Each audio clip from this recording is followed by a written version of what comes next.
فريق جوال الخير يقدم لكم هذه المادة. خرج يوما في صلاة الفجر في شدة البرد، عنده ساعة منبهة لا ترن وتخرج صوت، بل تهتز عشان توقفه، لكن قلبه معلق، نحسبه الله حسيبه، قلبه معلق بالمساجد. فقام للصلاة، فتح الماء، ما عنده ماء، ذهب ليتوضأ في المسجد، وصل إلى باب دورة المياه، أعزكم الله، والمبصرون نائمون هنا، والذين ينطقون ويسمعون من شق الله أسمعهم وأبصارهم نائمون. ركب الساعة على الدوام، وفايز يراها الله سبحانه وتعالى. بحث وجد الباب مغلق، ماذا يفعل وماذا يصنع؟ طيب خلاص أنت معذور، ارجع لبيتك. فرجع وقطع الشارع يفكر كيف ممكن يتوضأ. فلما جلس في الرصيف بين الشارعين، إذ برجل كهل كبير السن من ذاك الحي رايح يصلي، شاف فايز جالس على الرصيف، ثم تفاجأ أن فايز تحرك ويديه على الأرض ورجليه على الأرض، وصار يحبو في تلك المنطقة الزراعية بين الشارعين في الرصيف ويتلمس. الرجل الكبير يعلم من فايز ما يتكلم ولا يسمع، لكن يعلم أن عنده عقل، ما هو مجنون. فذهب إلى فايز يشوف إيش عنده، رحمه، تقطع قلبه عليه. جاء ولقى فايز قاعد يدور أين صنبور الماء اللي يسقيها الزرع، يبغى يتوضأ منه. قل لي يا من عندك مكان الوضوء، ما تحتاج لها الأمور ويسرها الله لك، وسيسألك الله عنها هل صليت؟ ثم لتسألن يومئذ عن النعيم. الشايب ما تحمل، أخذ فايز وحمله من الأرض وأخذ يحتضن فايز بأقوى ما عنده، لا يستطيع أن يتفاهم معه ولا يوصل له معلومة. فايز الآن يفكر كيف يتوضأ، فأمسك بالرجل هذا الشايب، أمسك به، يفكر الآن كيف يقول له إني أبغى ماء، فأشار بيده ورفعها كأنه يحمل كوب من الماء وأشار بها إلى فمه، يعني أبغى ماء. الشايب قاعد يبكي، كيف إحنا في بيوتنا ونشرب ونشوف البرادة ونأخذ مكان الماء ونعرف وين الكوب فيه ونعلم وين الكأس فيه ونشرب، وفايز يدور شرب من المزرعة. فأخذه مباشرة إلى بيته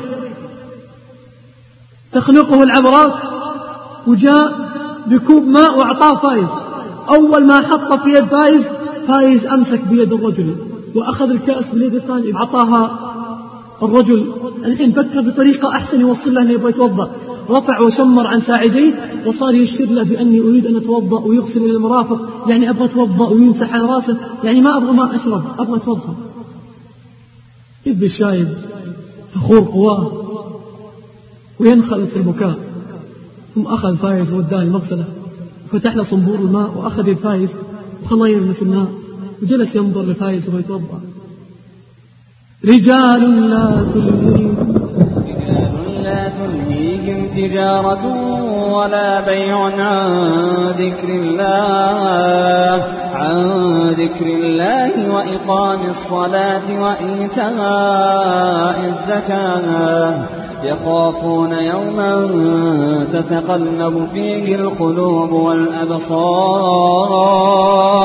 ليجزيهم الله أحسن ما عملوا ويزيدهم من فضله، والله يرزق من يشاء بغير حساب. اللهم اجعلنا منهم. فأخي الغالي وأخيتي الغالية، هل ظنك أن الأمر عند فايز سهل؟ ولا لما علم أن الصلاة غالية عند الله عز وجل هو معذور، لكن يعلم أن الله يحب أن تؤتى هذه الصلاة في المسجد وفي مكانها، فأحب ما يحبه الله عز وجل. كيف لو شق الله سمعه وبصره ماذا سيفعل؟ لكن أعلن لكم إعلان من كتاب الله سبحانه، أي هذا القرآن، أن الله سبحانه وتعالى قد أعطى فايز أمرا لم يعطه كثير من الأصحاء الذين سوف يراهم فايز إن أحسن الله له الختام، سيراهم فايز في الآخرة، وهم كثير حالهم مثل حال فايز، لا يسمعون ولا يبصرون ولا يتكلمون، لكن ليس 60 سنة في الدنيا، بل هناك في أرض المحشر.